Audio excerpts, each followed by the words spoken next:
Welcome back, adventurers. I am Dreii, and this is the news. A protest is being held in Azeroth today by members of the King's Council of Stormwind. For more than 12 years now, these councillors have complained of lax security measures within the throne room, despite the many armed guards standing idly by. According to a written complaint filed on behalf of the councillors, multitudes of adventurers of all races, classes, and fame levels have come into the throne room daily and interrupted the proceedings almost constantly. Some are claimed to have engaged in such strange behaviors as jumping up and down randomly, dancing in state of undress, or simply standing perfectly still for long periods of time. Few are reported to pay the proper respects to the king, and all legal proceedings have ground to a halt. The protest is scheduled to last until new measures are enacted to protect the dignity of the court. The king has said, and I quote, "I am of two minds about all this," end quote, but has declined to comment further at this time. Archdruid Lathorius of Azeroth's Druids for the ethical and humane treatment of animals has raised concerns about the environmental impact of opening up the new Broken Isle continent to the general public. According to the DEHTA, past experience with new lands have proved significant threat to the local ecosystems and can all but ruin any serious studies of local fauna. We've seen this happen time and again. Some new land is discovered or shows up randomly from out of nowhere, and as soon as it's open to the public, it's swarming with bloodthirsty adventurers looking to kill every living thing on it. We never even get a chance to study half the creatures that are reported on these new lands before some sword-swinging moron is dragging in its bloody remains and asking if someone wants to buy them for a few coppers. It's disgusting. Representatives from Nezingwary's expedition have already issued a statement that any adventurers that travel to the new land will be on their best behavior and not indulge in the sort of wanton slaughter that Lathorius describes. Despite this, it is hard to ignore the many past instances in which this exact thing has happened before. Lathorius disagrees with Nezingwary's and goes on to say, "Honestly, at this point we've tried everything. Unfortunately, our desire to preserve the possibly endangered species of these new lands just can't compete with all the random jackasses offering a new pair of shoes for 100 demonic rabbit feet, or whatever weird nonsense they have over there." When asked for comment about Lathorius' remarks, the representatives from Nezingwary's expedition has confirmed that, as far as he knows, the new shoes being offered so far really are quite nice.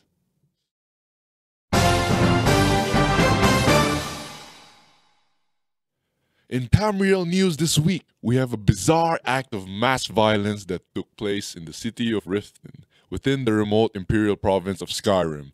Reporter Casey Strait has more on the story. I'm here in Riften, standing near the Scorched Hammer blacksmith, where multiple witnesses have confirmed the incident took place. It began like any other day in Skyrim. The sun was shining, and the people were performing their daily routines. The alleged Dragonborn hero was standing motionless in the middle of the street, as he had been for more than 9 hours while waiting for the sun to rise and the shops to open. This Dragonborn then proceeded to spend a long time working at the forge, creating a string of low-quality items that he then sold to blacksmith Balamond, the owner of the forge. According to witnesses, there was nothing unusual in this behavior, and the Dragonborn had been known to do exactly these activities for the last several weeks between his adventures. It wasn't until he suddenly turned around and stole a fork that everything changed. I talked to Jenny Greymane, one of those affected by the violence, to hear her versions of what exactly happened next. It was just crazy. I saw him take the fork. I was just so angry. You know? I couldn't help myself. I've never been in a fight. But suddenly, I just wanted to kill the Dragonborn. I don't know why. I can't explain it. It's just, it happened. And even weirder, everyone else went nuts too. It was just the strangest thing. I saw mothers throw down their shopping to come at this guy. This guy who we all know kills dragons. And they just started punching him. I saw people across the marketplace stop talking and just run towards this guy. People were shouting insults, grabbing whatever they could to use as weapons.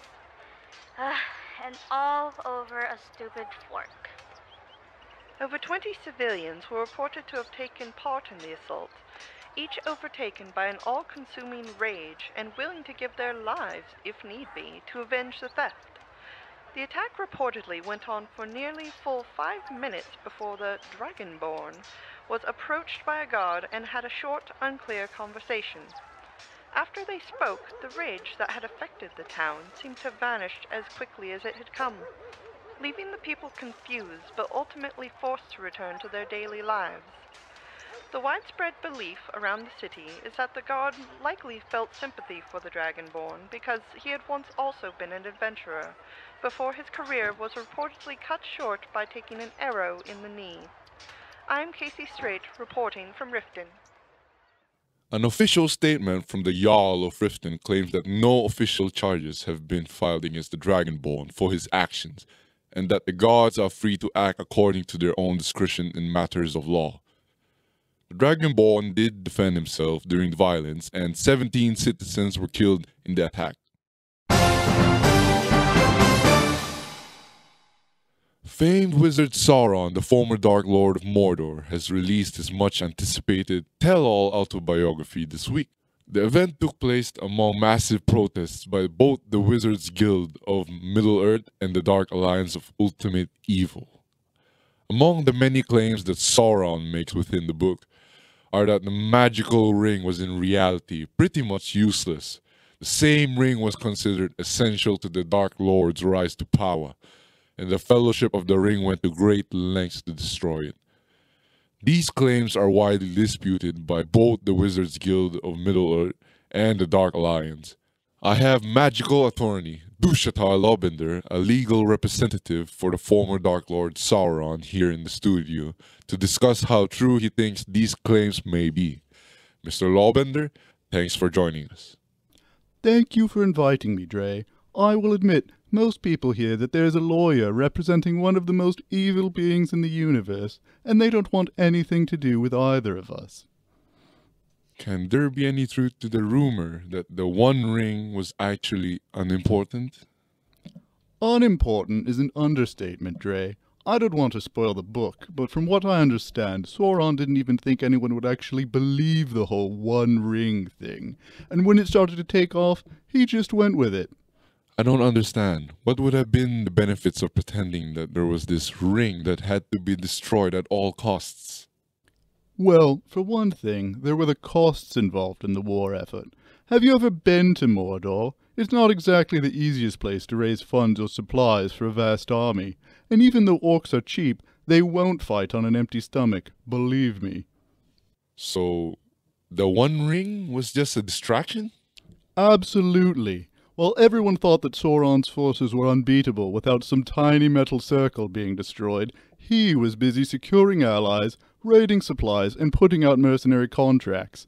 By the time that the forces of men and elves even thought to put together their little expedition, he had more than doubled his armies and raised his political stock. That's a pretty good price to pay for a cheap magical circle that mainly whispers annoying messages in your ear.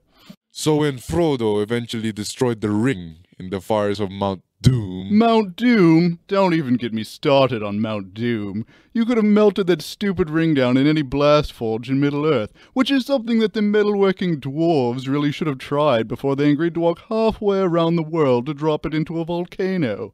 While my client eventually learned that the only thing that the Fellowship ever even attempted to do to destroy the ring was to put it in a small fire and to hit it with an axe, well, let's just say he still gets a good laugh out of that one. Whoa!